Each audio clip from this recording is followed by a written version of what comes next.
2d6 plus cool. L'actuel Play qui ne sait pas encore qu'il est déjà mort. Dans l'épisode précédent de Par-delà le carnaval de Sorcelume, sur 2d6 plus cool. Pour mettre fin au règne de terreur de la guenaude Bavlorna Paille-Pourrie, nos héros doivent d'abord défaire son bras droit, le conil Agdon Longchal, à la tête de son gang de voleurs de souvenirs. Il subodore que celui-ci pourrait se terrer au sein de la structure labyrinthique qui s'étend autour d'une souche d'arbres cyclopéenne. Souche que Nemeia a observée au loin lors de son bref passage au sommet de la tour penchée. Télémie a la bonté de les rapprocher autant que possible du repère supposé d'Agdon. En effet, à foulée de collines, la traversée de Séan est bien moins éreintante. À contre-cœur, ils font leurs adieux à Télémie et retrouvent ces marais si inhospitaliers. Heureusement, l'auberge du bout de la route leur tend les bras. Un des derniers bastions qui résistent à l'Assemblée du Sablier. Elle est tenue par la bienveillante Tsu Arabax et ses pixies syndicalistes. Leur soirée n'est pas sans rebondissements et révélations. Lorsque les aventuriers libèrent les souvenirs enfermés dans la gourde des Conils, ceux-ci s'échappent en tous sens et retournent à leur propriétaire à travers la région. Ainsi, Tsu récupère le souvenir de son mariage oublié. Plus tard, dans une scène poignante, Moineau et Malicorne échangent sur leur vie passée et leurs regrets, tandis que leurs émotions se matérialisent sous forme d'une aurore boréale qui éclaire le ciel nocturne. Pendant ce temps, Nemeia, sous l'influence du souffle euphorique de Sœur Talavar, se remémore un souvenir enfoui de son enfance. Zyblina aurait bel et bien veillé sur son berceau. L'ancienne reine de Prismir lui aurait même susurré son véritable nom. Un secret de poids qu'on ne donne pas à la légère en féerie. Le lendemain, le groupe est tiré du lit par un tintamarre assourdissant. Un espèce de pélican miteux s'est invité dans la chambre de Moineau. Il s'avère être l'ancien majordome de Zyblina, et la magie de Tsu est bien impuissante à le libérer du maléfice qui l'a piégé sous cette apparence pitoyable. Ils apprennent de la bête qu'une certaine corne de licorne leur serait d'une grande aide pour libérer sa maîtresse. Sœur Talavar confirme que cet artefact rare et puissant, autrefois en possession de Zyblina, a été perdu ou volé par les sbires du sablier. Il est temps pour nos héros de repartir à bord d'une barque cédée par Tsu. En traversant les marais, ils découvrent des signes de conflits passés. Un ancien champ de bataille où des armures brisées et des héraldies de Zyblina sont encore visibles. La session s'achève alors qu'une armure s'anime et lève un bras squelettique en direction du brouillard, soudain zébré d'un éclair bleu éblouissant. Nemeia, Moineau, Malicorne, l'éclair bleu qui vous a aveuglé un instant se dissipe petit à petit en fumerolles qui enveloppent la brume et l'élèvent commençant à la sculpter, formant un gigantesque cercle devant vous. Un cercle dans lequel une bruine commence à pleuvoir. Des milliards de petites gouttelettes qui tombent, puis restent en suspension au-dessus de l'eau, avant de se parer de couleurs qui à leur tour deviennent des formes qui se mettent à se mouvoir. Et sous vos yeux, dans un espace déchiré, le temps tournoie, vous révélant ses secrets. Zyblina se tient debout sur une terre riche, luxuriante. L'herbe, à chaque coup de vent, se pare des couleurs de l'arc-en-ciel. Autour de ses pieds nus, les animaux et les plantes naissent et meurent dans un cercle sans fin. La lumière même du soleil semble sourire sur ses cheveux d'or. La seule tache d'obscurité sous ses yeux azur étant cette marque en pâte de poule qui orne sa pommette. Debout glorieuse, elle toise un conil de petite taille, au regard revêche, plein de colère, de défi. Et elle parle, sa voix tonne, comme un coup de vent qui fait claquer une porte.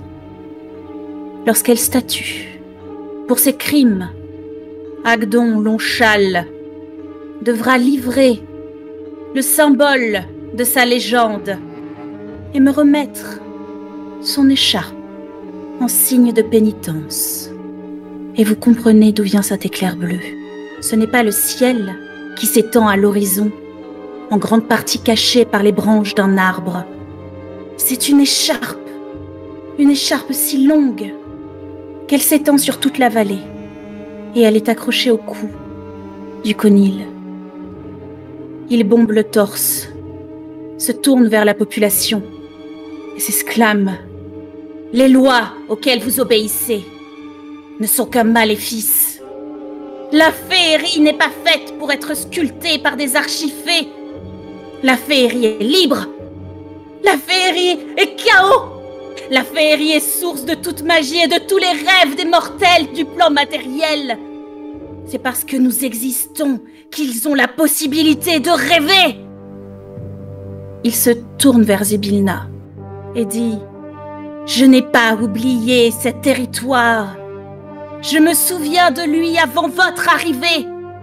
Vous n'avez aucune emprise sur moi. » Zybilna lève un doigt. L'écharpe s'enroule autour de celui-ci. Et elle dit: « Très bien. Si vous y tenez tant, vous ne pourrez plus jamais l'enlever. » Un clou d'or apparaît dans sa paume, et elle plaque sa main contre l'arbre. L'écharpe prise dans la pointe, et l'arbre s'élève, s'élève, s'élève, s'élève. Et Agdon Lonchal pend là, incapable de se libérer de ce châle qui a fait sa légende, devenu à présent sa malédiction. Zybilna se tourne vers vous, comme si au travers du temps, de l'espace, des dimensions, elle pouvait vous voir, et elle te regarde, Nemeia, et elle pointe un doigt sur sa bouche en disant: « N'oublie pas, n'oublie pas, n'oublie pas. » Un coup de vent, la vision disparaît. Devant vous, il ne reste que la brume. Elle avait contemplé le spectacle dressé sur la barque, puis, une fois la vision dissipée, elle se laisse retomber, comme foudroyée. Le silence s'étend. Vous percevez du coin de l'oreille les grincements des armures, des squelettes qui se réallongent dans l'eau. Sœur Talavar soupire. Il y a toujours quelques malandrins pour remettre en question l'ordre établi. Évidemment, la féerie n'est que chaos.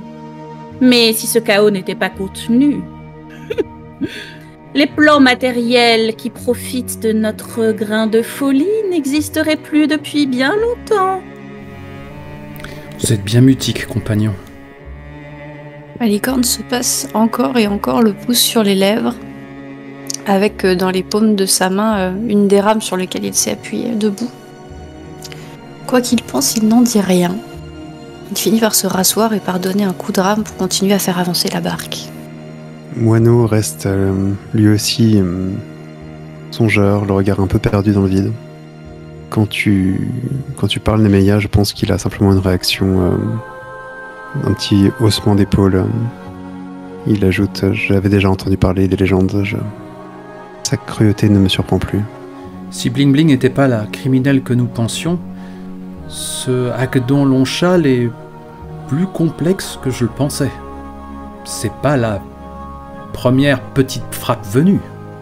Il a des arguments, une cause. Et quel châtiment! Oh, Nemeia, les figures autour desquelles se réunissent les personnes trop faibles pour faire le choix de la bonté ont souvent de très bons arguments en surface. Évidemment, la liberté, cela fait plaisir, cela fait envie. Mais il ne faut pas oublier que notre liberté n'existe que dans le confin de celle des autres, n'est-ce pas? J'oublie pas non plus qu'il a volé des souvenirs à travers toute la région. Oui, le chaos qu'il appelle le Séveux n'est pas idéal, certes. Mais effectivement, les faits ne sont pas dénués de reproches justifiés. C'est trop complexe pour que je évoque le sujet de manière pertinente. La barque sinue entre les souches détrempées, les monticules qui ressemblent peut-être vaguement à des ruines de construction, des signes d'une civilisation maintenant déchue. Et petit à petit, le brouillard s'écarte, alors que, au loin, dans la pénombre, vous arrivez à distinguer une masse, jusqu'à ce que vous vous rendiez compte qu'il s'agit de cette souche que vous aviez aperçue de loin. Il était déjà surprenant de voir une souche depuis votre dirigeable, votre ballon.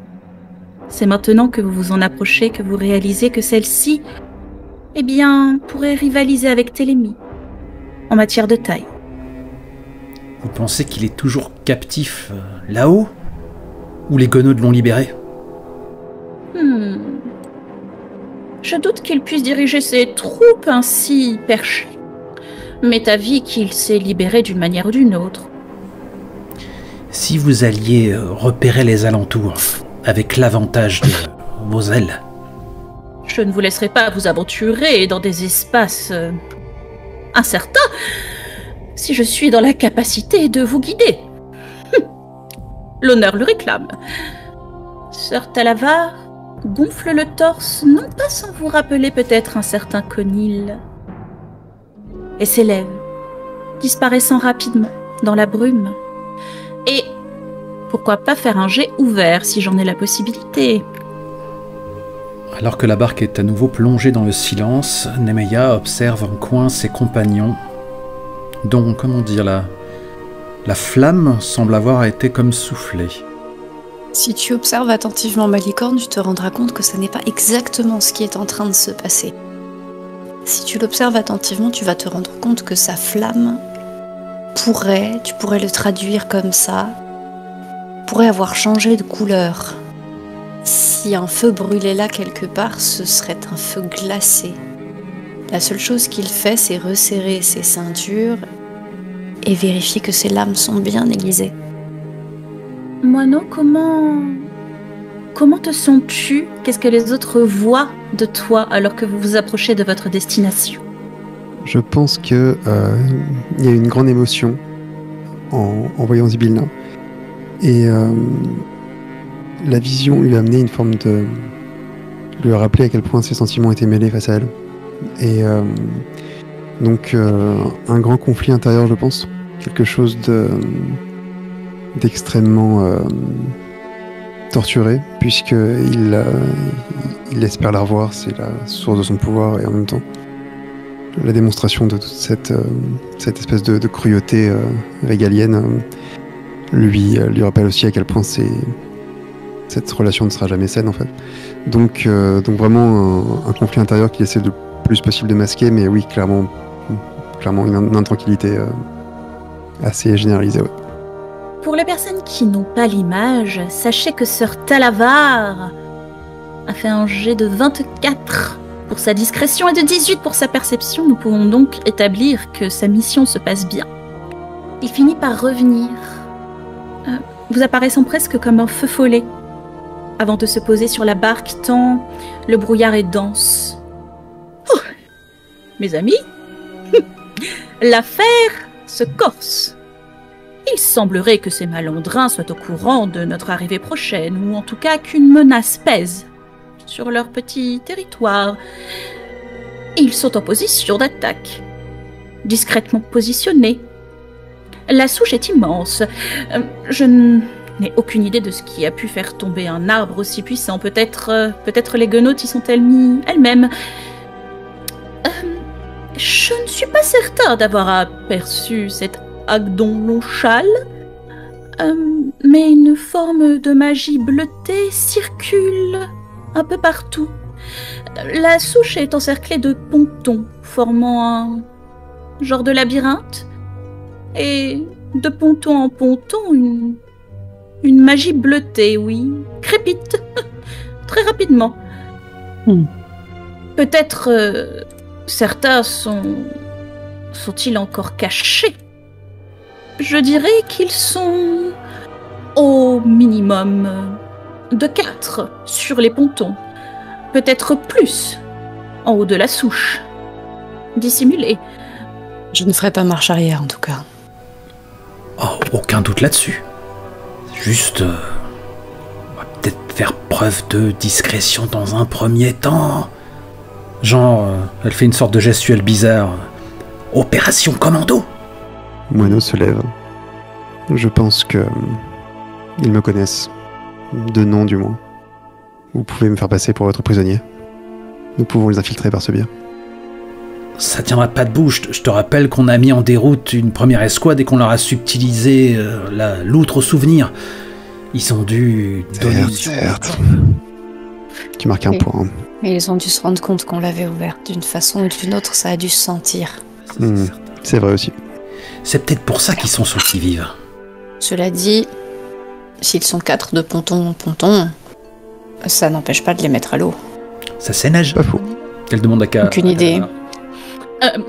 Je suppose que c'est comme toute personne, s'ils ont appris, probablement. Si la question est en sont-ils physiquement capables, normalement, oui, avec l'éducation appropriée. Excusez-moi un instant, avant que j'oublie, elle commence à fouiller et finit par sortir une étoffe qu'on n'avait pas vue depuis un moment. Et elle fait un petit clin d'œil à Moineau. Je l'avais oublié. La cape de déplacement. Mais c'est vrai. Tu la veux toujours pas? Si, Ouais. j'accepte. D'accord. Bah écoute, je te rends ton dû. Elle se retourne vers Malicorne. C'est le type qui nous a embauchés au tout début de cette aventure, en fait. En contrat, mouvement du doigt, avec Zyblina et qui sentait qu'il y avait un... Comment dire, que radiomagie n'émettait plus. À l'époque, je pensais vraiment que Nemeia ne survivrait pas plus de quelques heures en féerie.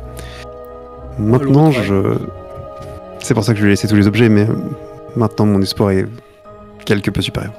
Ouais, c'est ça. Je Maintenant, roule elle est- roule et je lui balance dans la tête, comme un projectile. Ouch! Je suis juste en train de dire que tu surpassais mes attentes, c'est tout. Talavar vous informe.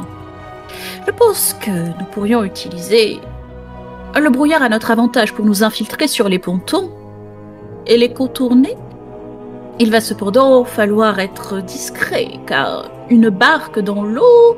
Je ne sais pas si vous avez remarqué, mais il y a très peu d'insectes, très peu d'animaux qui font du bruit, donc nous pourrions être repérés à l'ouïe. Maintenant que j'y pense, t'as prospecté en surface, mais qu'est-ce qui nous prouve qu'il n'y a pas une saleté sous les eaux? Rien, absolument rien. Mais du coup, il pourrait y avoir une solution avec cette barque. Elle pourrait nous déposer quelque part, et Monseigneur pourrait l'emmener ailleurs pour faire diversion.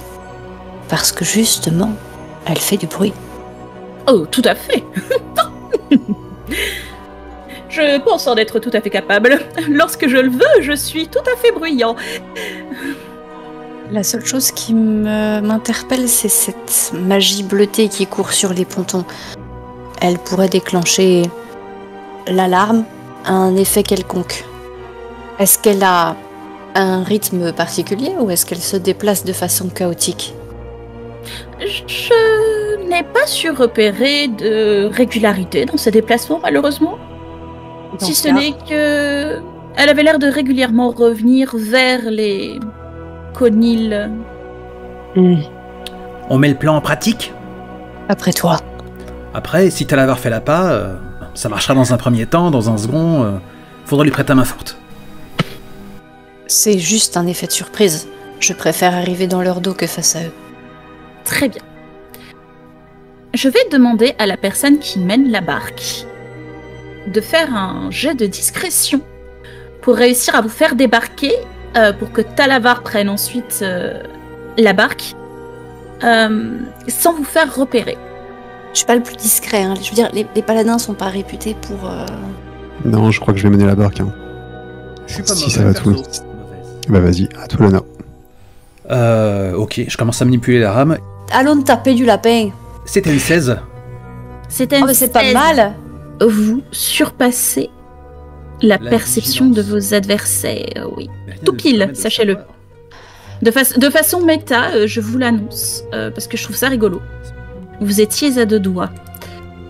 Je vais vous révéler la carte pour que vous puissiez choisir dessus l'endroit où vous vous êtes arrêté, tout La en vous carte. décrivant un peu. Waouh. Oh my god! Une carte fournie gratuitement par le créateur Jardaran, Ouh. que l'on remercie, même s'il ne parle probablement pas français. En elfique, ça marchera quand même. Tout à fait. J'ai l'impression que ces jetons spoilent un peu la nature de cette chose électrique. Tu ne sais pas. Je ne sais pas. Vous voyez Moi, je juste. ne comprends pas de quoi les- tu parles. Vous voyez juste 4 conils et vous reconnaissez celui que vous avez vu dans la vision. C'est pour cela que son nom est visible. Agdon Lonchal, dont le châle, vous vous en doutez, est beaucoup moins long qu'autrefois. Ah bah. Pour ça, je vais. Mmh. Le temps que vous décidiez d'où vous apparaissez, je vais vous décrire la scène du coup. Vas-y. Les Vas-y. pontons s'étendent de façon tentaculaire, un peu comme une toile d'araignée de bois. Ils sont détrempés, craquant sous le pied malgré tout, à cause de leur vétusté.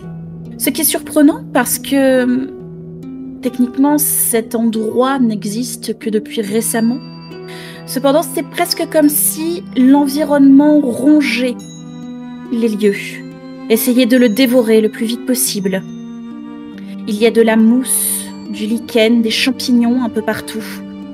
Et cette massive souche d'arbres qui, sur l'image, pour des soucis de représentation, est représentée grande, mais pas à l'échelle, dirons-nous. Car comme je vous l'ai dit, la souche est aussi grande qu'une colline. C'est un beau bébé. Et vous reconnaissez là les reliquats, effectivement, comme vous l'aviez deviné, de cet arbre sur lequel Agdon Lonchal avait été pendu d'un clou d'or et de fer, par sa propre écharpe qu'il ne pouvait plus retirer. Et Agdon, vous l'apercevez, entouré de ses camarades. Une écharpe de plusieurs mètres s'étendant derrière lui, au bout déchiré, lacéré, en lambeaux.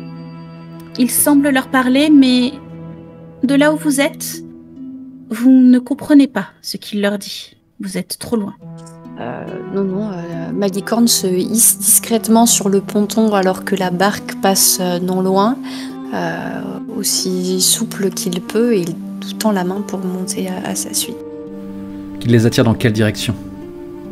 S'il pouvait Alors. passer par-dessous, à l'opposé de nous, ce serait bien. Oui, de ce que j'avais compris, il devait faire en sorte d'être repéré, et donc il apparaîtrait près des conils. Il faudrait qu'on les prenne à revers pendant ce temps, prestement et silencieusement. On est peut-être un petit peu loin, mais Vous pouvez essayer de vous rapprocher. Vous serez victime de vos jets de dés, je ne vais pas vous mentir, pour justement pouvoir leur sauter dessus par surprise, lorsque Talavar sera appréhendé. je me rappelle aussi que la tavernière nous a dit qu'il était abominablement rapide. Ou alors on essaye d'atteindre la colline souche le plus rapidement possible pour avoir l'avantage de la pente, mais dans notre sens à nous. Comme vous voulez. Vu mon expertise, être en hauteur me convient. Oui, le poste élevé me convient également. Donc il faut qu'on se dépêche de monter pendant qu'il fait le tour avec la barque. Et lui, il nous rejoint en vol. En fait, dès qu'il est repéré, il faut qu'il... C'est ça. Sans regret, Malicorne, il te faudrait une bonne allonge pour leur passer ta rapière à travers le corps. J'espère bien que vous les aurez séchés avant que j'ai besoin de sortir ma rapière. Mais s'il s'approche, dans ces cas-là, je lui renverrai le tonnerre. Je regarde le moineau, comme pour ponctuer cette phrase, et j'articule peut-être plus pour moi que pour lui. Il l'a vraiment mauvaise. Il me fait un peu peur, j'avoue. Mais c'est une bonne chose, n'est-ce pas? N'est-ce pas? Vous allez donc me faire, s'il vous plaît, pour ne pas vous être repéré par d'éventuelles forces en haut de la souche, des jets de discrétion. J'ouvre le bal, avec à nouveau un 16. Bravo. 10. Dommage. J'ai une armure lourde. Vous Dommage. attendiez à quoi que le paladin soit un roublard? Il fallait... Dommage, car en effet, c'est pour cela que tu lances à désavantage ton Eh oui. armure lourde et contraignante. Je tombe des nues, les enfants. Il s'agit de Sorcelume 9, si mes comptes sont bons, et je découvre que tu portes une armure lourde. J'avoue que je ne savais pas non plus. C'est vrai qu'elle n'a pas beaucoup été évoquée dans les... C'est vrai qu'elle n'a pas beaucoup été décrite, mais vous pouvez éventuellement imaginer que dans le contexte du... Voilà, Malicorne était peut-être plutôt douée pour... et avec l'habitude du métier, plutôt douée pour la dissimuler sous sa cape. Mais c'est peut-être pour ça aussi qu'il a dévalé les pentes de Télémie avec si peu de grâce. Peut-être. La gravité était contre lui. Mais et c'est-à-dire que tout d'un coup, il ne se cache plus vraiment. Jusqu'ici, tu as toujours connu son gambison foncé, et en fait, tu te rends compte que peut-être qu'il l'a mise vraiment à l'auberge. Tu te rends compte qu'en fait, il porte des pièces de plate. Il a des bracelets, il a des jambières, il a éventuellement une spalière. C'est pas forcément... Mais tu sens qu'en fait, Malicorne, sous ses airs de troubadour un peu émo et un peu sombre, en réalité, il a été élevé pour tuer des gens. Qui êtes-vous ? Au moment où il sait, discret. Quelqu'un qui n'est vraiment pas assez discret. Avant toute chose, d'ailleurs, il vous fait signe de continuer.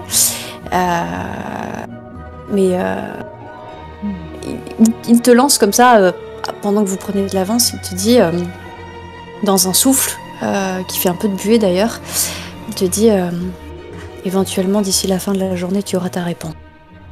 Alors que Nemeia, Moineau, et même toi, Malicorne, vous étiez assez sûr de vous, que vous marchiez sur les planches, comme je l'ai décrit, un peu instables, à cause de leur vétusté, que Malicorne, tu es tout simplement trahi par ton armure.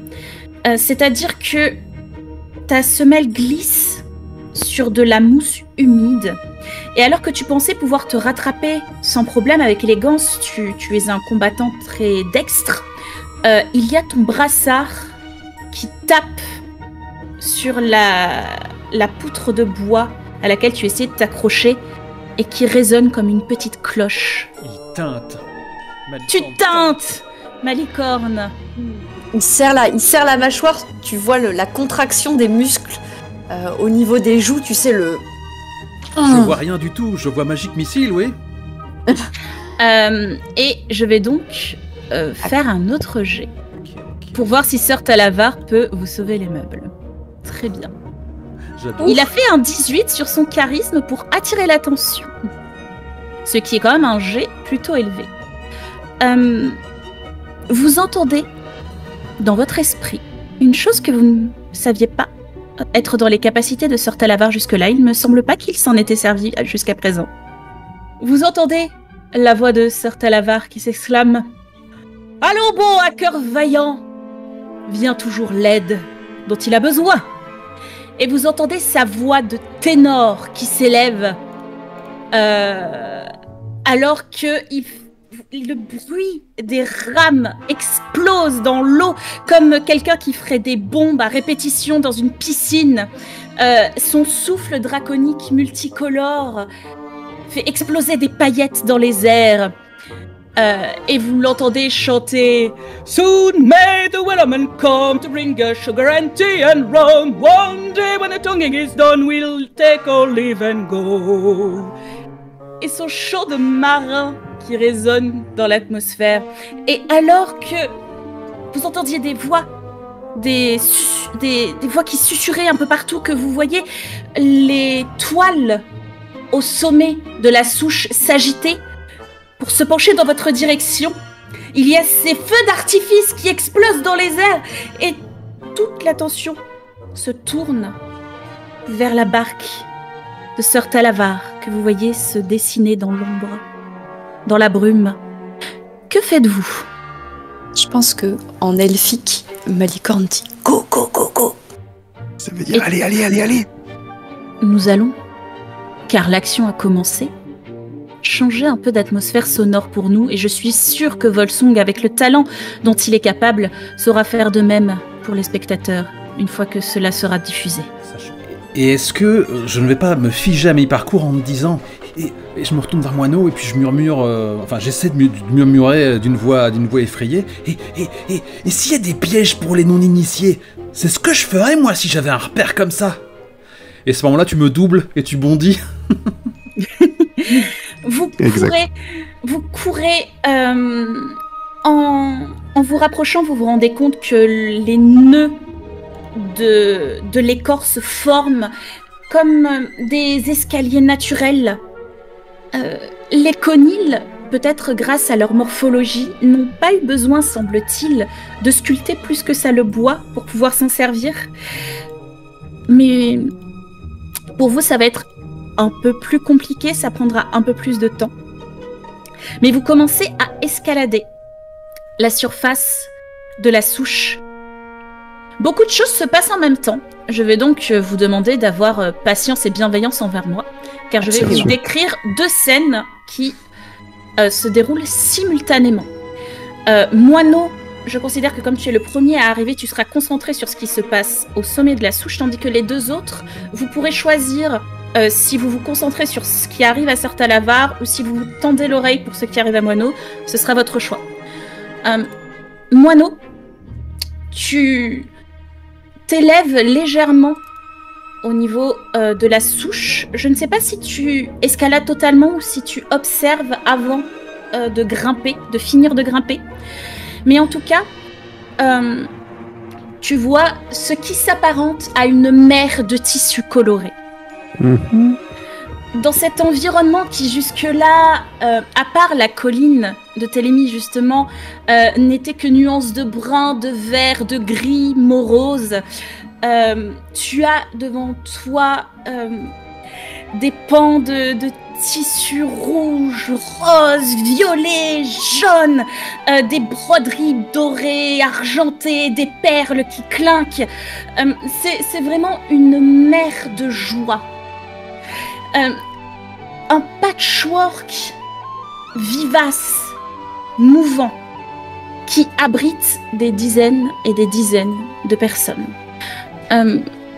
Tu peux voir des enfants réunis au centre qui semblent être en train d'échanger, de jouer. Certains jouent aux billes, d'autres au bilboquet.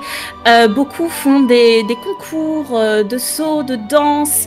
Il y a quelques adultes un peu plus âgés, tous des conils ou harangons, qui sont en train de jouer du luth et du tambourin avec quelques personnes qui dansent une danse que tu n'as jamais vue jusque-là, où les partenaires s'enroulent dans des pans de tissu pour former des rondes infinies où on pourrait avoir l'impression de deviner des serpents de mer qui dansent de façon souple et qui se meuvent dans l'espace grâce à ces châles irisés qui serpentent sur les corps. Mais autour de tout ça, et ce sont les seules personnes que j'ai représentées sur la carte, il y a quelques adultes en armes, alertes, qui semblent s'attendre à tout moment à ce que cette ambiance de fumée de cuisine, de joie, de rire discret soit dérangée. Et au centre même, accroché sur un poteau, avec un tout petit pan de tissu bleu déchiré, un clou de fer et d'or, comme un trophée. En bas, Agdon Longchal a entendu la personne en train de chanter. Ses gardes roulent des mécaniques et lui-même se redresse, secoue une oreille et vous entendez le tonnerre exploser alors qu'un éclair bleu entoure sa gorge et qu'il bondit à une vitesse folle, insensée, mortelle pour n'importe qui d'autre que lui, alors qu'il court tellement vite que les flots ne se brisent pas sous ses pattes, qu'il attrape Sœur-Talavar et que vous le voyez arriver avec le dragon dans ses bras, et que tout ce qui reste sur votre rétine, c'est cette impression d'un éclair bleu. Abort! Abort! Nope. Je saisis Moineau par sa cape de protagoniste bichonen qui joue à domicile et je fais... Trop tard. Mais ils ont pas une touche de méchant là! Trop tard, je suis en train de sauter vers le clou. Il est en train de sauter vers le clou. Très bien. Comme je l'ai dit, sur la carte, je n'ai représenté que les personnes combattantes parce que je pars du principe que vous n'allez pas combattre les femmes, les enfants et les vieux. Fireball. Je vais donc ouvrir l'initiative, car vu que tu sautes dans la foule, le combat commence. Je vous demande donc de cliquer sur vos petits tokens sur la carte avant de lancer l'initiative depuis votre fiche pour que ça se mette automatiquement dans l'ordre des tours. Oh, pour une fois que je fais un jet de descend, Malicorne est encore plus rapide. T'es en full play. Il est très rapide, mais là il y a autre chose qui porte. Ça me fait beaucoup de petits bonhommes à moi, mais ce n'est pas grave. On n'est que 3 et ils sont 7. Il semblerait que... Oui, c'est bon, vous avez tous réussi la démarche, vous êtes très forts. Ouais, Agdon est plus rapide, mais...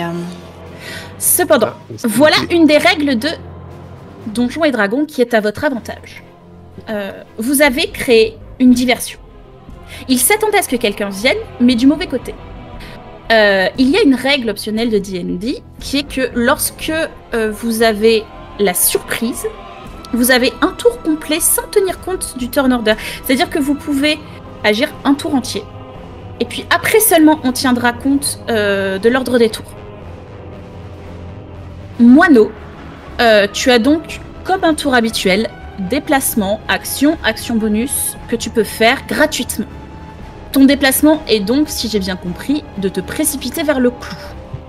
C'est ça, et je ne sais pas ce que fait ma cape de déplacement, tiens, puisqu'on en parle. Ce n'est pas une cape qui te permet d'être rapide, en fait c'est une cape qui donne une illusion que tu es à quelques centimètres en décalé par rapport à la réalité, ce qui fait que les personnes qui essaient de te frapper, de te viser, le font avec des avantages. D'accord. Comme du blink, ouais. Ok. Voilà. Mais cela veut dire que si tu veux te saisir du coup, si quelqu'un essaie de physiquement t'en empêcher, il aura un désavantage. Pas mal. Tu te précipites donc dans cette mer de couleurs. Tu te rends compte d'ailleurs sous tes pieds qu'il y a aussi des tapis partout. Tu passes d'un tapis perçant à un tapis qui pourrait être utile dans une salle de bain, tu supposes, à une tapisserie de château fort. Enfin, et tu marches sur ces visages, ces broderies, ces sequins, cette soie, cette laine. La zone est grande. Tu n'es pas encore arrivé jusqu'au clou. Est-ce que tu veux faire autre chose que te déplacer? Dasher, ça me prend une action entière, c'est ça? C'est ça. Tout, oui. C'est ça. Foncer, ça te prend l'action qui pourrait te servir, par exemple, à lancer un sort ou autre, si c'est ce que tu avais envie de faire. Je vais lancer, en fait, oui, non, je vais lancer mon armure d'Agathis, en fait. Pour te protéger. Très bien. Les autres, vous voyez donc Moineau se précipiter, bondir sur les tapis, au milieu des danseurs, des personnes qui étaient en train de cuisiner, quelques-unes qui avaient l'air de tisser des paniers, d'autres... Voilà, la vie de tous les jours, un peu, au milieu des quelques gardes. Et puis la température baisse, et en fait le brouillard autour de vous se cristallise, car sa magie est celle du froid. Et vous voyez le brouillard se transformer en cristaux de glace et être attiré vers lui comme autant d'astres, vers un trou noir, et enserrer son corps.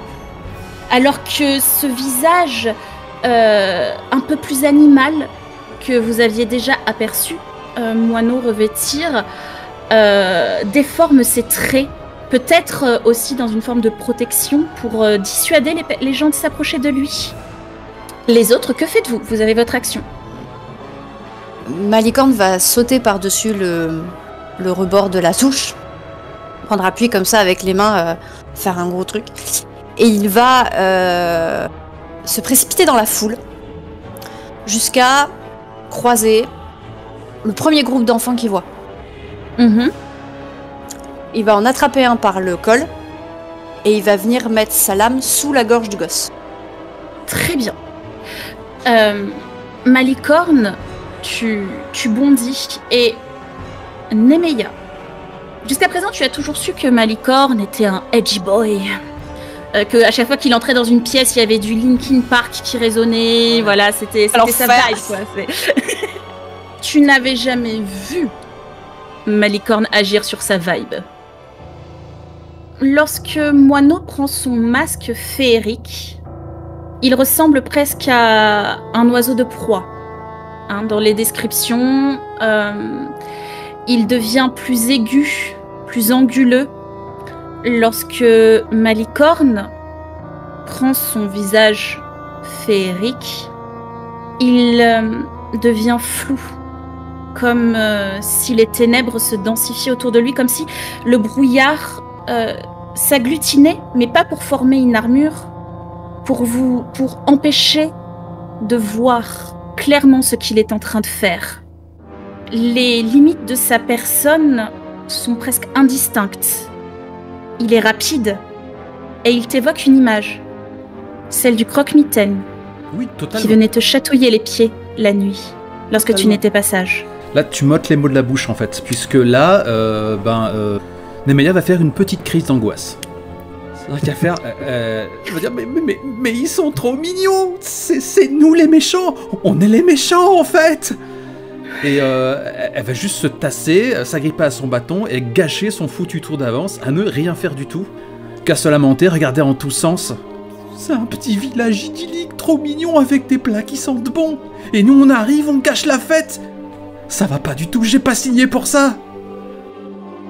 Nemeia, la démone que tu es, ou du moins la demi-démone En plus, que tu es, se tient debout, hésitant à faire du mal à qui que ce soit. Tandis que les créatures féeriques, issues des contes pour enfants, que l'on raconte pour expliquer la morale, sont en train de se précipiter vers le totem le plus sacré de cette peuplade, tandis que un autre attrape un enfant en train de jouer aux billes et plaque une lame glaciale sous sa gorge, en le tenant par ses longues oreilles de conil. tous ces traumas. Et évidemment, le combat ne peut pas durer comme ça. Tout ça n'a duré que 6 secondes, je rappelle. C'est le temps d'une action, d'un tour dans D&D. Un autre éclair de glace, cette fois, a traversé la foule, se tient juste sous le pilier sur lequel est planté le clou. Malicorne, tu tiens un enfant. Et tous les soldats qui étaient en train d'empoigner leurs armes lèvent les mains. Vous entendez la voix lointaine d'Agdon qui s'exclame « Un dragon barde! Je ne vois pas ça souvent ici !» Et vous entendez un sifflement venu d'un des gardes.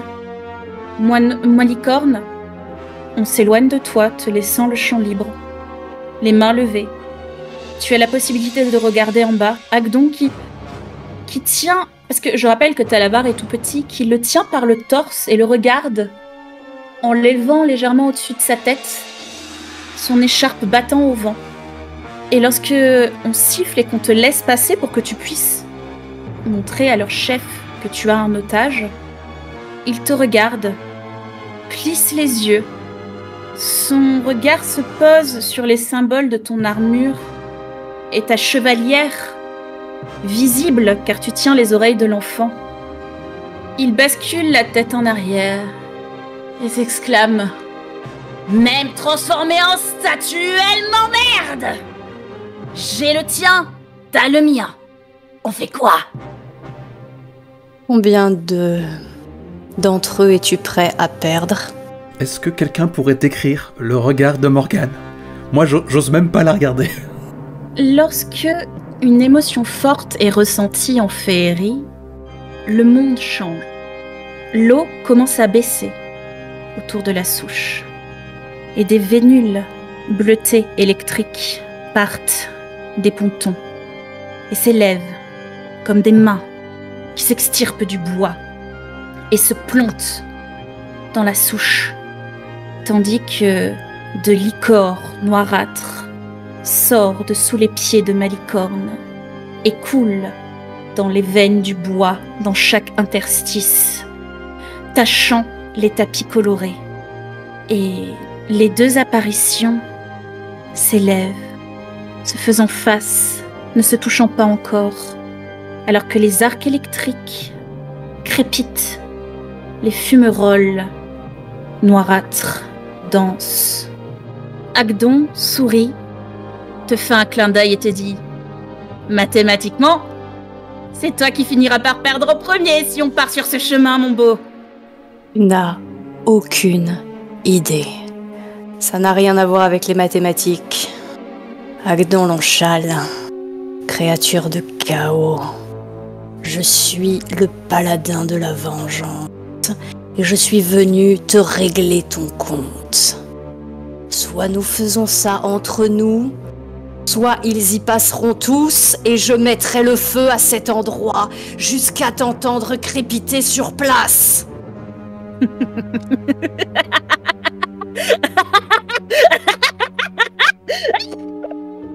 Vraiment? Il suffisait de demander? Il lâche Talavar et arrive en courant et ses mains, ses bras, ses filaments électriques le portent comme une vague alors qu'il se tient sur la pointe des pieds, les bras levés, et qu'il flotte sur l'électricité de son châle et qu'il te regarde, la truffe juste au bord de ton nez, et qu'il te dit « Alors comme ça, quand on coupe les fils de la marionnette, il finit par péter un petit câble, et les enfants qu'il est censé utiliser comme des esclaves à la place, il décide de les égorger. Moi, c'est toujours ce que j'ai dit. C'est toujours ce que j'ai dit. Quand on va un peu trop loin, on finit par plus pouvoir retourner en arrière. » Tu fais un grand sourire et il lui fait « N'est-ce pas? Sauf que moi je sais. Et je ne fais pas semblant. Smite? Moineau, personne ne te regarde. Que fais-tu avec ce clou? Eh bien, je pense que mon plan est... je ne sais absolument plus quoi faire avec ce clou. Mais je pense que je vais fondre, essayer du moins, dans le dos de Lonchal et de planter ce clou dans son châle. Oh, c'est beau. Oh là là là là là là. J'ai retiré tous les autres combattants car leur chef a été défié en duel. Ils ne vont donc pas agir. Nemeia, est-ce que tu vas agir au moment où le smite va partir ou juste avant? Alors, moi, j'ai veillé à me taire pendant toute cette scène avec cette atmosphère à couper au couteau parce que je l'ouvre trop. Mais donc, maintenant que tu me poses la question, faut imaginer que dès les premiers instants où la scène s'est jouée, où Agdon a débarqué, si on a eu un plan d'ensemble comme ça de l'assemblée, Nemeia ne se trouvait plus à l'endroit où elle était encore dressée quelque temps plus tôt, frappée par son sens moral. Et en fait, quand les deux autres s'aboyaient mutuellement dessus avec un duel de charisme à me faire chavirer, eh ben, Nemeia, elle, de son côté, elle s'était adossée à une tente, agrippée à son bâton, en train de halter et de bredouiller. J'ai pas signé pour ça, ça va pas du tout, du tout. Et donc pour l'instant, elle fait rien du tout. Mais rassure-toi, à un moment, on ne peut plus opportun, elle va balancer un sortilège qui fera toute la différence. Peut-être. Ok. Malheureusement, pour Moineau, il va être un peu en retard pour planter son clou. Tout simplement parce que vu que Agdon s'attend à se faire frapper, on va respecter l'ordre de l'initiative. Il n'y aura pas de surprise à ce niveau-là. Et vu qu'il était extrêmement rapide, effectivement, il va pouvoir porter un coup quelques millièmes de seconde avant Malicorne. It's me. Malicorne, alors que tu lâches l'enfant et que tu t'apprêtes à frapper d'un coup chargé de magie, Agdon, tu le vois qui tend la main et toute l'électricité qui se chargeait autour de lui comme un trône, comme des bras qui le portaient sur un piédestal, forme un fer à marquer rouge. Il te donne 2 coups. Le premier, tu parviens à l'esquiver, mais pas le deuxième. Et au niveau de ta gorge, de ton cou, il imprime le métal dans ta chair. Moineau, toi qui es en train de te rapprocher, tu vois un éclair passer de l'iris gauche à l'iris droit de Malicorne. Malicorne, tu subis 6 points de dégâts. Ok. De feu. Voilà. Et tu ne peux plus voir Agdon, techniquement. Il t'est devenu invisible à cause de la malédiction de son fer. Ça veut pas dire que tu ne peux pas le frapper, ça veut juste dire que tu le fais avec désavantage. Parce que tu peux essayer de le repérer au bruit qu'il fait, au mouvement de l'environnement. Et puis là, je vais laisser la colère guider mon bras. Et tu le sens, même si tu ne le vois pas, bouger autour de toi. Probablement dans une position qu'il juge un peu plus stratégique. C'est à ton tour, du coup, Malicorne. Donc, au moment où le fer s'abat sur la gorge de Malicorne, il pousse un hurlement, qui aurait pu être un hurlement de douleur. Probablement qu'il souffre abominablement. C'est de la pure rage noire. Alors qu'il s'arque sous l'effet de la magie et de la malédiction, sa lame, quasiment dans le même temps, change de position dans sa main. Et probablement que, avec l'expérience du combat, il avait anticipé que le conil allait bouger. Et donc, son épée trace un arc, quasiment un arc d'argent, qu'il contourne presque, le paladin, pour aller tenter en tout cas de percer le flanc du conil, autant pour moi. Percer le flanc du conil. Et l'arc d'argent provient moins de la lame que de la chevalière. Simplement, l'épée lui donne une forme et une consistance. Et on sent que toute la magie qui imprègne ce coup vient de la bague que Malicorne a à la main. Et a été comme canalisée par son hurlement. Et c'est parti pour un châtiment divin. Avec des avantages. Ça passe pas avec 12 ans. Malheureusement, ta magie traverse ta lame. Tu donnes un coup violent. Et pour les autres, vous pouvez la voir en fait qui est propulsée hors de la lame. Mais vu que celle-ci ne rencontre aucune chair, elle traverse la zone, déchire les tapis, tranche le bois. Il y a des éclats qui volent partout. 2 tentes qui explosent, une casserole qui est brisée en 2. Et juste à côté, Moineau, tu es obligé, alors que tu es en train de t'approcher discrètement justement, de te pencher pour ne pas te prendre la vague énergétique. Tandis que toi, Nemeia, qui était assise, en train de te balancer d'avant en arrière, peut-être, je ne sais pas. De Malicorne, j'ai réagi quand même, mais ouais. Mais oui, tu te retournes justement parce que tu entends Malicorne crier et tu vois la magie qui passe devant toi. Est-ce que je me jetterais pas sur un petit bambin pour lui épargner une triste fin ? Si tu veux, car c'est ton tour, on peut considérer qu'effectivement, par réflexe, tu as plaqué un enfant au sol qui était sur le point de se prendre la magie, et tu te redresses, prête à passer à l'action. Oui. Oh putain. Parce que j'adore ce genre d'enjeux moraux, je vais pas aller dans le sens du groupe. Hein. S'il n'y aurait pas eu ça, si j'avais pas eu à sauver le lapin, c'était Magic Missile dans sa gueule. Mais là, ça change tout, quoi. L'espace d'un instant, qui est une formule que j'aime beaucoup employer, il y a Nemeia comme ça qui voit peut-être le lapro qui recule sous les coudes devant la vision d'horreur, qui est mon spectacle, hein, démoniaque. Et t'as Nemeia vraiment qui a les lèvres qui tremblent en regardant ce gamin terrifié par son apparition, et je marmonne, mais on est les gentils. Et en fait, elle va s'élancer, elle va tenter de séparer les 2 belligérants. Ok. Protège sa magotte. Mais arrêtez, ça n'a aucun sens. J'ai pas signé pour ça. On n'est pas les méchants. Je te laisse donc déplacer ton petit token jusque-là à peu près. Parce que toi tu vois encore Agdon en plus. Tu n'es pas maudite. pour l'instant. Et je t'invite à me faire un jet de persuasion qui sera difficile. Bien sûr. Pour Mo, c'est Mo qui décidera car elle est joueuse. Si elle considère que ton jet est assez bon. Et moi je déciderai pour Agdon de côté. Ce sera pas forcément la même difficulté du coup pour les deux. J'aime bien. Et au pire, ça sera la distraction dont Moineau aura besoin pour punaiser notre adversaire. Tout à fait. Laissez Malicorne être encore un tout petit peu un fils de chien. Et après on en parle. Non, Ah, c'est un 6. Mon C'est un pauvre ami, 6. mon pauvre ami. c'est un 6. Quand je pense que j'ai jeté avec tes Si on lance les avantages. dés, c'est on pas accepte le résultat.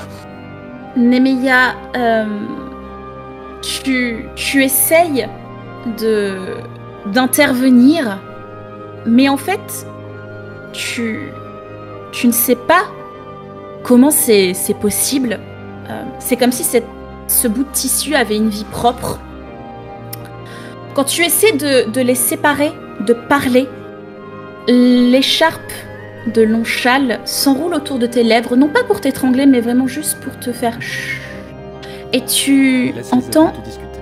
sa voix dans ta tête alors que ses yeux d'un bleu électrique se plantent dans les tiens. Et il te dit, les gentils, tu veux faire partie des gentils. Alors ne t'acoquine pas avec les personnes qui prétendent décider du destin des autres. Je tente d'arracher l'écharpe en baragouinant. Mais vous volez les souvenirs des gens! C'est au tour de Sœur Talavar, qui a été lâchée par Agdon et qui se pose au sommet d'une petite idole de bois, sculptée à la main, maladroitement, et qui constate, parce que lui n'avait pas vu tout ça jusqu'à présent, vous voyez son regard qui scanne le noble chevalier de la cour de l'été, voit ce qui est en train de se passer, et il gonfle ses petits poumons, et souffle. Il souffle son euphorie. Comme ça. Tout stone. Si normalement les personnes qui ont l'image voient que c'est dans la direction à la fois d'Agdon, mais aussi de Nemeia et de Malicorne, pour essayer de calmer la situation. Dans un instant, on va faire une ronde. Donc on doit réussir un jet de sagesse en opposition. Exactement. Vous devez faire 11 ou plus. Est-ce que j'ai droit à un jet avec avantage parce que je suis une habituée de certaines pratiques à usage récréatif et j'ai déjà goûté à son souffle la veille? Ne t'inquiète pas, car si je me permets de souffler sur 2 personnes au lieu d'une seule, je vais garder la distance et tu es un peu trop loin pour que cela t'atteigne. D'accord. Je suis navrée, je n'avais pas vu avant que tu ne fasses ton jet. Ça marche. Allons-y les amis. Tu fais un 10. Et je vais faire pour Agdon. Alors, je n'ai pas des jets très cinématographiques ce soir, hein. Malicorne. Alors les jets ne nous apparaissent pas, je sais pas si c'est normal. C'est normal pour votre adversaire que ça ne vous apparaisse Ok. pas. C'est pour Entendu. garder un peu de... J'ai décidé, pour Agdon en particulier, de garder un peu de mystère. Car il est un peu zinzin. Donc, Oui, on a vu ça, ouais. je me permets. Ok. Donc, la façon dont ça se passe, comme je l'ai dit, vous voyez la décision se prendre dans son regard. Il voit tous les civils. L'horreur se peint sur ses traits. Et juste, il se tourne vers vous et souffle. Et tu peux, Malicorne, dans ta tête, tu entends Nemeia, Moineau, vous entendez sa télépathie qui s'exclame « Mais qu'est-ce que vous faites ?» Et Malicorne, tu te sens... Peut-être que c'est le sentiment de trahison qui fait que tu ne t'attendais pas à être victime, toi aussi, de son intervention. Oui, c'est ça, c'est genre... Quoi? Toi aussi?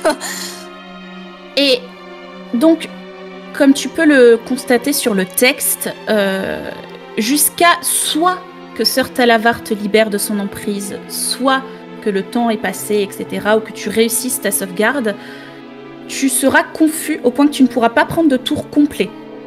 Moineau, comme Nemeia, tu étais hors du champ d'action de ce souffle et tu parviens dans le dos d'Agdon, le clou dans ta main. Son écharpe s'était enroulée autour de Nemeia et elle est en train, tu sais, de retomber. Elle bascule dans son dos. Alors que les paillettes, en fait, l'explosion de paillettes du souffle de Sœur Talavar est encore en train de se diffuser dans les airs, personne ne fait attention à toi. Que fais-tu? Je pense qu'il y a effectivement la pointe du clou qui effleure le châle, hein, prêt à rentrer dans l'étoffe. Et je pense que j'ai une forme de révulsion, comme si je pense que je me penche en avant et j'ai une forme de liquide poisseux et noirâtre qui me sort de la bouche en fait. Et je jette le clou au loin. Tu jettes le clou alors que tu tousses dans ta main. Et quand tu l'éloignes de ton visage, la mélasse puante dessine une patte de poule dans ta paume qui coule sur ton poignet. Est-ce que tu désires faire autre chose? Je pense que je reste comme ça un peu interdit par mon propre geste. Donc la main devant les yeux et non, je reste figé, je pense. Assez éberlué par l'enchaînement des événements qui viennent de se produire. Agdon penche la tête sur le côté en te regardant, Nemeia. Il entend Moineau tousser.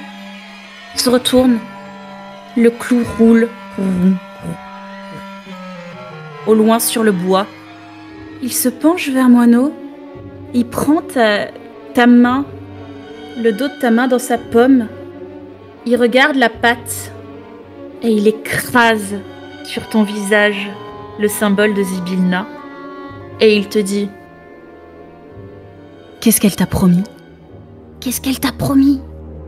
Qu'est-ce qu'elle t'a promis? Qu'est-ce qu'elle t'a promis? Et il essaie d'abattre son fer sur toi. La glace spectrale d'Agathis remonte sur mon visage, comme pour me protéger instinctivement. Donc, il parvient à te toucher car ta classe d'armure de base est de 13, si je ne m'abuse. Ça marche. Et qu'il fait 14. Donc, je gagne 5 points de vie temporaires et les gens qui m'attaquent en mêlée prennent 5 points de dégâts de froid.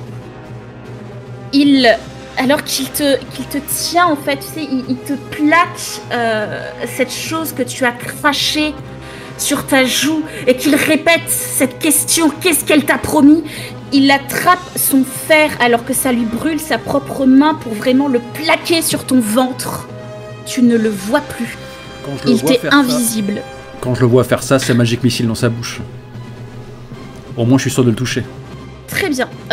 Du coup, ton sort, Nemeia, partira quelques secondes après que Malicorne ait abattu sa main s'il souhaite à nouveau utiliser son épée. Vous allez agir presque en même temps. Est-ce que Comme je peux j'ai le dit, faire? tu peux essayer, c'est juste que tu le fais avec des avantages. Ah oui, oui. Cependant, avec le positionnement de Moineau, et vu qu'il est concentré sur Mano, le désavantage disparaît. Tu fais un jet normal, tout simplement parce que vous le prenez en tenaille. Donc mécaniquement, on va dire que c'est parce qu'il est concentré sur Moineau que tu parviens plus facilement à le viser. Donc tu n'as pas de désavantage. Donc Malicorne, blanc comme le marbre, voyant que le Conil a plaqué son fer sur Moineau, il a une espèce de mouvement. Il est toujours sous l'emprise de la malédiction. Mais il crache entre ses dents. Limite, il a de la bave au coin des lèvres, quoi. Il dit et je t'entends. Et il prend son épée, il la lève au-dessus du harangon dont il a pu à peu près cerner la position, vu qu'il ne cesse de parler. Et il va le planter, en fait. Ok. Et une petite description en plus pour Moineau. Parce que toi, tu es sur le dos, donc tu vois Malicorne derrière qui se dresse comme ça. C'est assez terrifiant comme ombre. N'empêche que tu peux deviner, au milieu de tous les éclairs, la lumière, le feu, enfin tout ça, tu peux voir qu'il pleure. J'ai que des jets nuls, c'est trop dommage. Tant pis. C'est dommage. Ça passe pas.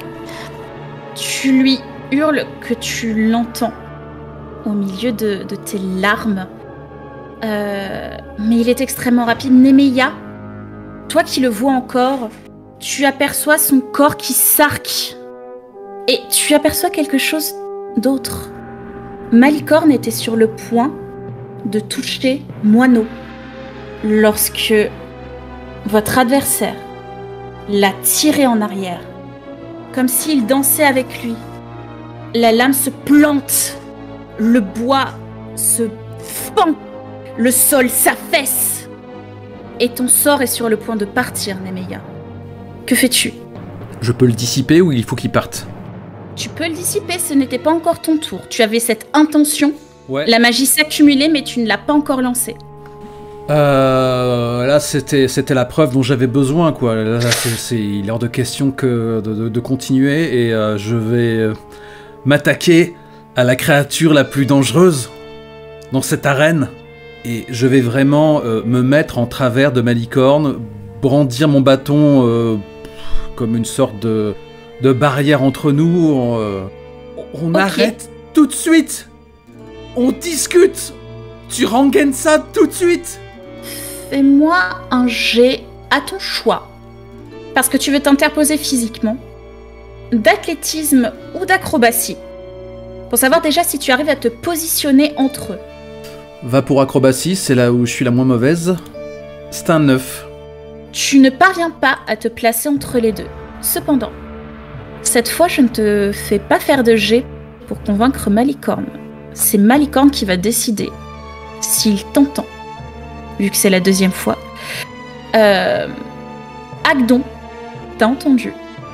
Et avec toute la rapidité dont il est capable, il va juste se redresser, te regarder. Avec ce regard de taré que tu as. Oui, avec les yeux exorbités. Et il va dire, en plaquant ses mains sur sa bouche pour forcer un sourire, il va te dire « Sablier, Zybilna, Sablier, Zybilna, au final, tout ce qui reste, à la fin, c'est nous !» Malicorne, comment réagis-tu? Je pense que Malicorne était parti pour armer un autre coup. Et il a l'ombre de la tiefling qui arrive, si tu veux. Mm. Et il se dit à tout moment, elle passait quoi. Et en fait, ce qui se passe, c'est un peu que dans une scène au ralenti, c'est qu'on le voit armer son coup. Et c'est parti. Et en fait, à ce moment-là, il y a l'ombre de la demi-démon qui apparaît. Et tu sens qu'il fait un effort, mais considérable. Je pense qu'il c'est pas loin s'il se déboîte l'épaule pour arrêter l'épée avant qu'elle ne la touche. Je pense que moi je suis horrifié quand je te vois faire ton mouvement, quoi, et j'ai vraiment un hoquet de terreur alors que ta lame se prend à nouveau ailleurs, mais pas dans ma personne. Non, même pas, elle s'arrête, tu sais, elle s'arrête, mais genre, il s'est limite s'il s'est pas mis lui-même un coup dans l'épaule pour arrêter pour faire en sorte que la lame dévie. Eh bien, tu sais quoi, je vais te serrer dans mes bras. Prends mon affection. Moineau, tu sens une odeur de jasmin, de chèvrefeuille, une chaleur, quelque chose, alors que tu avais toujours cette marque noirâtre sur ta paume, quoique étalée. Quelque chose l'efface, une main extrêmement douce, maternelle, une chaleur que tu ne te souviens pas d'avoir déjà ressentie, mais qui pourtant est extrêmement familière. Tout se calme autour de toi et tu entends une voix. Tu ne la reconnais pas tout de suite. C'est celle de Télémie. Quelque chose se dépose dans ta main et quand tu l'ouvres, tu aperçois le clou, mais il n'est plus de fer et d'or. Il est de glace et d'argent. Et dans ta paume, ce qui est dessiné à présent, c'est juste un soleil. Et cette voix qui, chantonnée, te dit « Au final, la seule chose qui vous sépare les uns des autres, c'est la haine. Mais la haine de qui, Moineau, si ce n'est de vous-même ?» Et pendant ce temps, Malicorne, tu as une Nemeia collée contre toi qui tremble comme une feuille et qui te murmure « C'est pas nous, c'est pas pour ça qu'on est venu.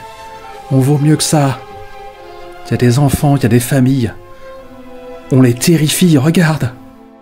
Parce que la caméra fait un plan très très rapproché sur l'épaule et les biceps musclés de... Non.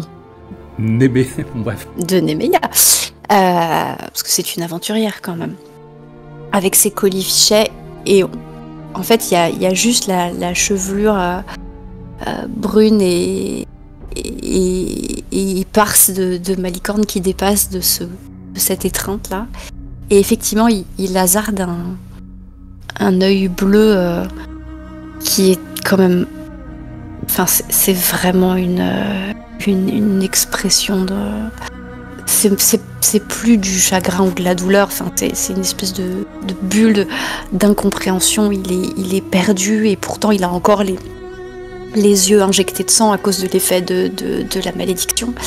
Et il hasarde quand même un regard par-dessus ton bras en direction des maisons. Et tu sens son gant qui se crispe sur la pointe de sa lame. T'entends le cuir qui grince comme ça. Il déglutit très fort. Il bouge pas. Tu sens qu'il en est juste incapable. Et il t'écoute lui dire en boucle, c'est pas pour ça qu'on est venu. Son visage ne s'apaise pas pour autant, mais il ne bouge pas. Et la pointe de sa lame, tu l'entends, vient toucher le sol. Et... Moineau ? Autour de Moineau, il y a la glace de l'armure qui s'est solidifiée soudain, masquant son visage. Et puis elle fond en petits ruisseaux sur sa peau. Et lorsqu'elle finit de fondre, on peut voir que Moineau a changé d'apparence avec son don pour le déguisement magique. Et qu'il a pris les traits de Tsu, la druidesse qui nous a accueillis dans son auberge la nuit dernière. Et c'est sous ces traits qu'il avance, pense-t-il, dans la direction de Lonchal, puisqu'il ne peut plus le voir, en cherchant vainement son regard et en lui disant « Tu lui as volé son souvenir le plus cher, Lonchal. Il faut cesser de croire, tous, collectivement, que quiconque a la supériorité morale ici.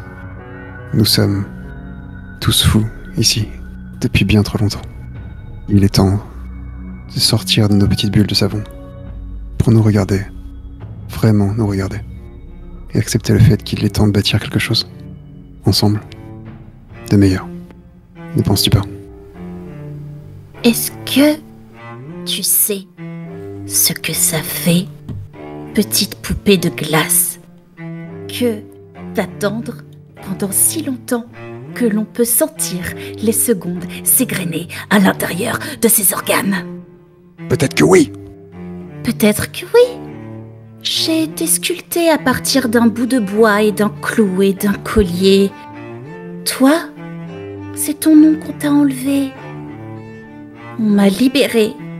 J'ai collaboré pour ne pas retourner en haut du gibet. Et pour tous, 1, 2, 3, 4, 5, 6, 7, 8, 9, 12 milliards les protéger. Ceux-là ne te donnaient pas tous les droits. Non, je n'ai pas tous les droits. C'est pour ça qu'en général, je dévie vers la gauche. Qu'est-ce que vous voulez ? Nemeia s'est à nouveau laissée retomber. Elle s'assoit sur le sol, toujours agrippée à son bâton, et lâche un gros soupir de soulagement. Commencer, j'aimerais que les veuves se souviennent des femmes qu'elles ont aimées. Vous avez ouvert la bouteille. Félicitations ! Wouh, wouh. 8 et 3. 8 et 3. Dans 3 jours, 8 personnes mourront. Parce qu'il n'y a plus de souvenirs pour tourner rond chez Bavlorna. Eh bien, il est temps d'agir alors. Je ne peux pas attaquer Bavlorna. Nous, on peut. Je ne sais pas si vous pouvez. Il lève la main. Moineau, Malicorne, vos marques au fer rouge disparaissent, absorbées dans sa paume. Je ne sais pas si vous pouvez, pour une raison très simple. Moins ça tourneront là-haut, plus d'influence les guenaudes auront. Moins vous êtes rattachés au matériel, plus elles peuvent jouer avec votre chair comme des abeilles mâchent du miel. Eh bien, comme je le disais, nous sommes tous fous ici, car je n'ai aucun regret. Mais lui, et il tend les 2 index vers Malicorne. À quoi est-ce qu'il ressemble, Malicorne?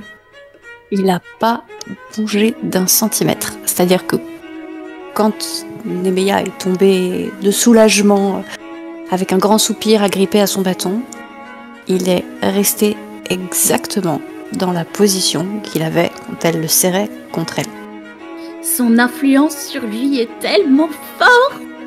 Je sais. Zybilna n'est pas intrinsèquement mauvaise, n'est-ce pas? Elle et moi sommes juste 2 forces naturelles qui s'affrontent et on s'affronte et elle avait réussi à me dompter. Elle avait commis un crime. Chut. Une gardienne de la féerie n'est pas supposée sculpter. Elle est supposée envelopper. Sculpter, c'est violent. Il se calme un instant. Je ne me souviens plus de mon nom. Je suis la vitesse. Je suis le zéphyr. Je suis le vent. Je suis la liberté. Je suis l'envie de désobéir. Je suis ce qui pousse les enfants à mentir quand ils disent qu'ils n'ont pas mangé les gâteaux. Et Zybilna m'a enfermée avec un clou. Mais le sablier est pire que Zybilna. La haine et la mort. N'habitez pas ici avec Zybilna. Quoi qu'il arrive, elle ne pourra jamais retrouver la puissance qu'elle a eue. 3 jours, 8 morts. Nous ne les laisserons pas faire. Agdon s'approche de toi, Malicorne. Et très doucement, il va lever les mains vers tes joues et prendre ton visage entre ses pattes. Et il va te demander. Cette fois, son regard n'est pas fou.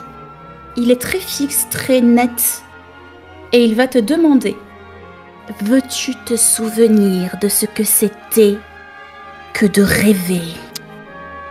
Qu'est-ce que tu crois que Agdon voit dans le regard de Malicorne à ce moment-là? Parce qu'il ne prononcera pas un mot. Agdon, comme il vous l'a dit, est l'incarnation de la défiance, de l'envie de dépasser les règles, de ce besoin enfantin que l'on a de dire non pour devenir sa propre personne. Et ce qu'il voit dans le regard de Malicorne, à mon avis, c'est quelque chose qu'il est le seul à être capable de voir. C'est l'humain au fond, tout au fond, tout au fond, tout au fond, tout au fond. Et sa magie tend la main vers cet humain. Mais il ne peut pas décider de lui prendre la main. Tu sais, on va replanter un décor que tu as planté il y a quelques épisodes de ça, d'un lieu où il n'y avait ni temps ni espace, et où il n'y avait que des étoiles.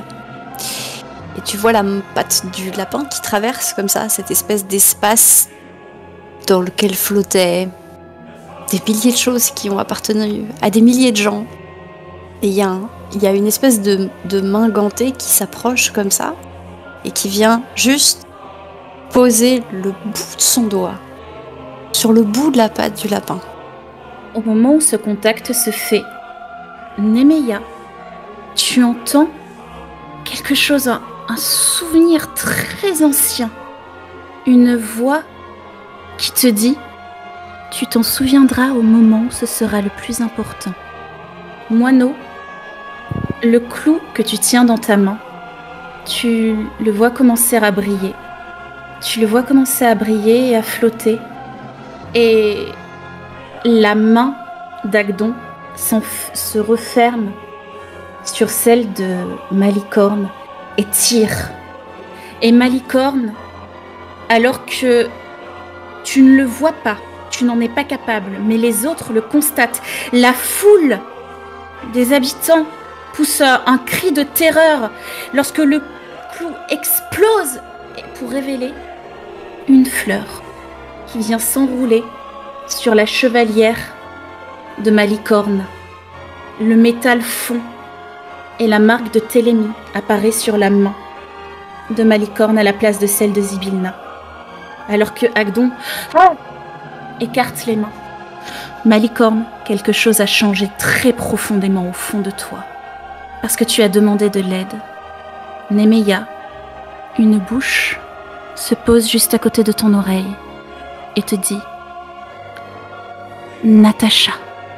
Et je propose que l'on s'arrête là pour ce soir. Parfait. Je suis tellement crispée sur ma chaise que je me suis fait mal au dos sans me rendre Je suis compte. désolée. Oh non, c'est moi toute seule. Vu que tu n'as pas protesté, j'ai supposé que j'avais bien compris les signaux et que du coup, le fait de passer de paladin de Zybilna à Télémie passe. Si à un moment, tu souhaites ne plus être paladin du tout, tu pourras. Mais laissez-lui le temps d'une petite recalibration déjà. Voilà, vu qu'on avait discuté du fait que tu deviennes un briseur un Oathbreaker, je ne me souviens plus du terme francophone. Voilà, je me suis... je sais plus comment on dit, c'est pas un renégat. Il y a un nom comme ça. Briseur de serment. Oui, probablement briseur de serment. Mais cette session a accéléré les choses, je trouve, pour vos personnages. Je suis plutôt contente de la façon dont elle s'est déroulée. Même si c'était intense. C'est un paladin parjure. Parjure, voilà. Parjure. C'est un paladin parjure. Oui, c'était vraiment super intense. Oui. Sachez très officiellement que vous avez été victime de ma réécriture la plus intense de la campagne. Mais oui, ça me paraît assez évident. Ouais. Moi, je savais pas, honnêtement. Moi, je m'en serais pas douté. Agdon est décrit dans le livre effectivement comme un électron libre bien avant les sabliers, etc. C'est l'un des crimes de Zybilna, en fait. Il parcourait la féerie en créant le chaos, et en fait, elle a voulu enfermer le chaos. Et je me suis dit, mais avec les thématiques des personnages, je ne peux pas juste mentionner ça comme du lore, je dois m'en servir comme d'un outil. Voilà. Et du coup, vous avez le chaos. Mais le chaos bénéfique, en fait. Le chaos qui te pousse à... Je ne sais pas, à donner ton ticket de métro à une personne dans le besoin, alors que c'est interdit contre les règles, alors que c'est normalement interdit par les règles, qui pousse les enfants à sauter par-dessus une clôture pour aller s'aventurer dans les champs. Voilà, c'est ce genre de chaos, le chaos naturel, le chaos bénéfique. C'est top. Voilà, et c'est l'essence même de la féerie, je trouve. De la féerie, voilà. La partie vient de taper dans la touche Histoire sans fin. Je trouve. Oui, puis vraiment, je trouve que la tension morale était très chouette parce que il n'est pas irréprochable non plus, donc ça reste très, très, très intéressant. Et, ce que je voulais aussi montrer, parce que jusqu'à présent, c'est vos personnages qui disaient que Zybilna n'était pas forcément bonne. Là, c'est l'histoire qui le montre, et je trouve que c'était important quand même que ce ne soit pas juste du on-dit, qui est quand même qu'on voit les conséquences néfastes qu'elle a pu avoir. Elle fait partie de l'équilibre, parce que Agdon l'a dit. Donc voilà, ça rajoute des couches. Puis Nemeia, tu as un gros secret maintenant. Ouais. Au moment où elle perd son paladin, mais c'est terrible. La place est vacante. Mais non, c'est pas crédible. Non. Mais on s'y attendait un peu, mais c'est vrai que cette campagne très bien écrite pour être justement non violente fait que dès qu'on passe en mode aventurier Donjons et Dragons, on est terrifiant en fait. Oui. Ça montre bien à quel point cette esthétique est juste affreusement comme colonialiste, et on est vraiment les envahisseurs qui viennent tout péter et Et c'est vraiment très très chouette de jouer ça en même temps parce que ça campe des scènes vraiment super prenantes quoi. Bah, c'est pour ça aussi que c'était important en fait à mon humble avis, de vous mettre un village à cet endroit-là, pas juste des brigands. Carrément. Il n'y avait pas de village dans le bouquin d'origine ? Il n'y avait pas de village, c'était que des brigands. Et en fait, c'est pour ça que j'ai rajouté un village aussi, parce que je me suis dit, on nous dit en fait que Zybilna a plus ou moins essayé d'enfermer le chaos dans une boule. C'est pas bien, donc il faut qu'il y ait des conséquences au fait que c'est pas bien. Il faut pas que du coup la personne qu'elle a enfermée soit juste un antagoniste. Il faut qu'il y ait quelque chose en fait là pour marquer le coup. Et puis il faut montrer aussi la vie qui s'est créée avec les guenaudes. Avec le changement de régime. Voilà, il y a une vie qui s'est créée et il n'y a pas que de la destruction. C'est vrai que j'ai toujours les vieux mythes un peu anglo-saxons, enfin pas forcément vieux, mais je pensais à Peter Pan par exemple, et au fait que dans le livre d'origine, oui, les enfants perdus sont évidemment les gentils, mais ils sont quand même terrifiants. Ils tuent des pirates, voilà quoi. Donc c'est toujours vraiment chouette de se souvenir que oui, la moralité est pas forcément, elle reste très trouble de tous les côtés. J'ai pas voulu non plus que Agdon soit trop attachant. Voilà. Agdon est dangereux. Alors les gens autour de lui sont pas forcément là, mais Agdon est dangereux. Parce que les enfants qui désobéissent à leurs parents, des fois, ils font ça en arrachant les ailes des insectes et c'est terrifiant. Du coup, il faut montrer ça aussi. J'ai bien aimé que voilà, dans le refus de clouer sa cape, qu'il me marque juste après, c'était très chouette parce que ça montre que c'est effectivement pas aussi simple et aussi binaire qu'on pourrait penser, donc c'était chouette. Emo, comment as-tu vécu ce moment dont on avait discuté avant, mais il y a un moment déjà. Je pensais qu'il arriverait plus tard dans la campagne. Je pense que pour le coup, mais c'est très bien comme ça c'est fait. Hein. Je pense que pour le coup, qu'il ait réussi ou pas, c'est parce que j'ai fait des jets nuls, mais qu'il ait réussi ou pas ce qu'il avait entrepris, parce qu'il ça aurait pu être un carnage hein, s'il avait réussi. Ça aurait pu être aussi intéressant qu'il y ait des conséquences de ça. Et du coup, il a beaucoup tapé, il s'est peu exprimé, mais moi j'ai noté plein de petites choses. Il avait un avis j'ai essayé de le rendre absolument terrifiant, parce que c'est quand même un paladin de la vengeance. Il faut quand même traduire et son côté ultra bourrin et un peu éblouissant que sont des paladins, mais en même temps, un paladin de la vengeance, c'est pas là pour déconner, quoi. Et du coup, en arrière-plan, moi j'avais toute une réflexion sur à quoi ça sert ce genre de personnage et quel est l'intérêt positif d'avoir des personnages qui sont en fait pas seulement des brutes épaisses, mais qui sont des gens qui sont prêts à faire des choses atroces pour que les autres n'aient pas à les faire. Mais on verra ça peut-être pour les prochains opus, parce que moi je considère que un paladin parjure, j'aime bien le terme de parjure parce que c'est un terme qui est négatif. C'est pas un terme qui respire, tu vois, genre c'est pas un paladin libéré, c'est pas un paladin, c'est un parjure. Et donc ce ne sera pas que positif pour Malicorne d'avoir fait ce choix. Déjà c'est douloureux, il paraît que c'est ultra douloureux pour les paladins, enfin c'est très lore machin, mais il paraît que c'est ultra douloureux pour eux de passer. Donc là on l'a pas joué parce qu'on a fait un cut et que c'était parfait.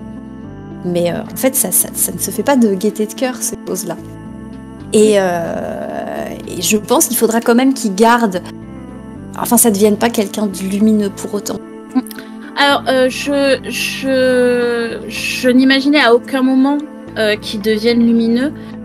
Là j'ai voulu arrêter parce que ça me semblait être un bon moment de couper. Oui, c'est mais bien. Je vous l'établis tout de suite.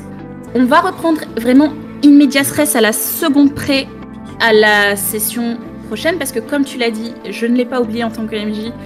Là, il vient de se passer l'instant extraordinaire où le clou, parce que c'est pas innocent de ma part que Télémy ait utilisé un clou.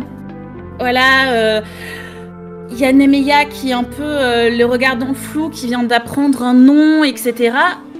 Mais il y a l'instant juste après où Malicorne va tomber à genoux et où ça va arrêter d'être métaphorique et où ça va devenir physique. Ouais. Voilà, Oui, et puis il y aura toutes les conséquences, c'est-à-dire le fait que, mine de rien, pour faire ce qu'il jugeait juste, c'est-à-dire arrêter cette espèce de lapin fou furieux quand même. Parce qu'en vrai, les enfants et tout ça, je pense que s'il avait été obligé, il l'aurait fait. Mais parce qu'il est... Non, pas là, dans la vengeance, quoi. Il a promis, il a fait serment qu'il vengerait Bling Bling, entre autres. Et du coup, là, quelque part, par les faits, on le contraint à pas tenir son serment. Et ça va être... C'est atroce. Donc, il est déjà parjure, en fait. C'est rigolo, parce que, en fait, même s'il avait dit non, je veux pas, en fait, il est déjà foutu quand, à ce moment-là. Et le fait, effectivement, que, genre, il se soit battu tout seul, il y aura forcément... Enfin, je vous rassure, hein, il vous rentrera pas dans l'art, mais on aura peut-être une discussion sur ce que c'est que le bien et le mal. Voilà. Oui, mais sur la communication, si vous voulez, mais par moment, il faut leur rentrer dedans. mais je trouve ça super intéressant parce que là, techniquement, Moineau et vaguement Nemeya ont réussi à calmer le truc. Ils ont eu des explications d'Agdon, etc. Agdon a libéré Malicorne, mais c'était calculé de sa part aussi. Je vous expliquerai pourquoi la prochaine fois, parce que... Penses-tu ? Voilà, c'est pour ça que j'ai voulu arrêter vraiment Immédiat Stress et qu'on reprenne à la seconde d'après. Ouais. Mais Malicorne n'est pas idiot, il connaît les jeux d'influence, il sait tout ça, et en fait il se dit ok, je suis libre et tout, mais du coup je reste quand même un peu un pion dans vos histoires là. On verra bien ce que ça donnera. Mais ça faisait longtemps que j'avais pas vécu une partie de jeu de rôle aussi intense, à la fois parce que j'ai essayé de le rendre un peu terrible quand même. Je crois que du coup, et c'était assez bon, tu vois, de forcer le trait en disant allez, c'est bon, allons-y. En fait, on va faire un connard là maintenant tout de suite. Et ouais, moralement, c'était cool aussi. Et j'ai hâte de pouvoir vous raconter toutes les réflexions philosophico-éthiques que j'ai dans le coin de la tête, mais que je vous dirai plus tard. Et j'ai vraiment hésité jusqu'au dernier moment avec le clou, justement. J'étais vraiment parti pour être en vrai, quand t'as décidé de pas le faire, et c'est génial que t'aies choisi ça, mais j'ai envie de dire, en fait, t'as jeté le clou, mais dans le cœur de Malicorne, c'était un clou. Oui. Ah oui, mais c'est clair. C'était terrible ce choix. Sortir votre grosse perche de drama, mais c'était pas la même. Et c'était à celui qui allait peut-être dicter le rythme de la scène. Et t'avais clairement une idée en tête, Moineau, pardon. Et Malicorne t'a coiffé au poteau. Et oui, c'est vrai. Du coup, comme c'est lui qui driblait, tu t'es adapté à son jeu. C'est vrai que je voulais être le méchant qui vraiment va dans l'outrance. Bien sûr. Alors ça aurait été incroyable que tu surenchérisses. Que tu dises finalement tout le monde arrête de se battre, il y a une lueur de... Allez, Claire, qu'est-ce qu'il y a? Ça aurait été beau aussi. Genre en fait, tu penses que ça va s'arranger, mais en fait non. Mais moi j'ai trouvé que c'est le comportement de Nemeya qui a beaucoup timé. En fait, tu t'en es peut-être pas rendu compte, Vols, mais les décisions que tu as prises pour Nemeya ont beaucoup influencé ce que moi j'ai choisi. Non, mais j'en doute pas. Oui. Tu joues à la carte de la tendance. Je vais pas vous mentir, c'est parce que Vols était parti là-dessus avec Nemeya que j'ai choisi de ne pas faire intervenir les alliés d'Agdon. Parce que je voulais, Vols, que tu te concentres sur le cœur, et je voulais pas te donner l'opportunité de dire je vais les laisser gérer, moi je vais essayer de m'occuper des autres autour et tout, en mode Nemeya qui compartimentalise et qui essaie d'ignorer. Je me suis dit non, tu vas rester le nez dedans. J'ai failli, tu sais, quand je l'ai vu souffrir, je me suis dit bon, on tape mes amis, Magic Missile. Merde. Mais ouais, heureusement que je me suis pas éloigné du nœud dramatique. Non, je suis très content de ce qui s'est passé.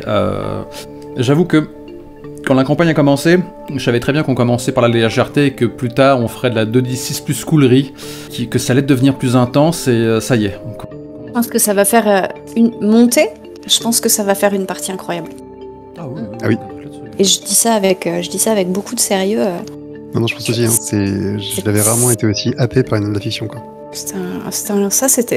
Toutes les parties qu'on a faites jusqu'ici dans la campagne excellente, mais là, on a vraiment touché quelque chose, je trouve, qui est vraiment. Ce qui est violent, par contre, je pense pour les gens qui s'attendaient à voir du Donjons et Dragons, c'est que on a suivi ensemble l'ordre des tours, mais on n'a pas du tout suivi le contenu des tours, hein, les déplacements, les actions bonus. Allez. C'est vrai. Par exemple, ta confusion causée par le souffle du dragon, tu l'as joué en RP, mais mécaniquement, on n'a pas du tout géré les jets. Oui, parce que j'aurais dû refaire un jet derrière. Quand tu m'as dit, t'as le droit de prendre ton... Tu sais, c'est genre la bonne élève en moi qui fait puis stunt, jusqu'à ce que je réussisse un jet. Mais bon, si on me donne l'occasion d'aller foutre un coup dans le dos à un... La façon dont le souffle fonctionne, c'est que soit tu prends une action, soit tu prends une action bonus, soit tu prends un mouvement, et ça se fait sur un jet de dés. Et je me suis dit que c'était plus intéressant, vu l'état d'esprit de ton personnage, que le seul truc que tu arrives à faire, ce soit de taper. Évidemment. De toute façon, quand tu m'as dit ça va limiter ton tour, j'ai fait je sais déjà. Moi, voilà. Si on me donne l'autorisation de continuer à foutre des beignes. Par contre, je suis très déçue d'avoir raté tous mes smites. Ça, c'est dommage. Je vais en parler aux gars des effets spéciaux parce que c'est pas ce qu'on m'avait promis. Hein. Après, je trouve que pour Malicorne, c'était super intéressant. Il n'arrivait qu'à détruire le monde autour de lui, mais pas à accomplir son but. Et génial. Je trouvais que c'était thématiquement extraordinaire. Mais pour moi, c'était super parce que j'avais effectivement envie que ça claque et tout. Et je me retrouve devant des jets tellement frustrée et tout. J'étais là, non. Et en fait, du coup, pouvoir utiliser cette frustration pour genre la réimbiber, tu vois, dans le personnage. Parce qu'en fait, à ce moment-là, sa frustration, c'est la mienne. Ou la mienne, c'est sa frustration. Enfin, prends-le comme tu veux. Mais... je me suis dit, mais en fait, c'est top, quoi.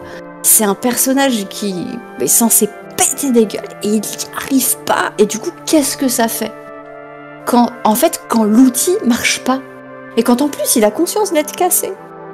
C'était génial, en vrai, c'était génial. La ligne éditoriale est ravie. C'était incroyable. Je rappelle qu'on peut trouver l'intégralité de cette campagne chez Virgile et qu'elle doit être foncièrement différente.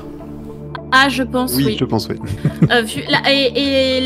Vu l'intensité de la réécriture, oui, hein, parce que globalement, j'ai...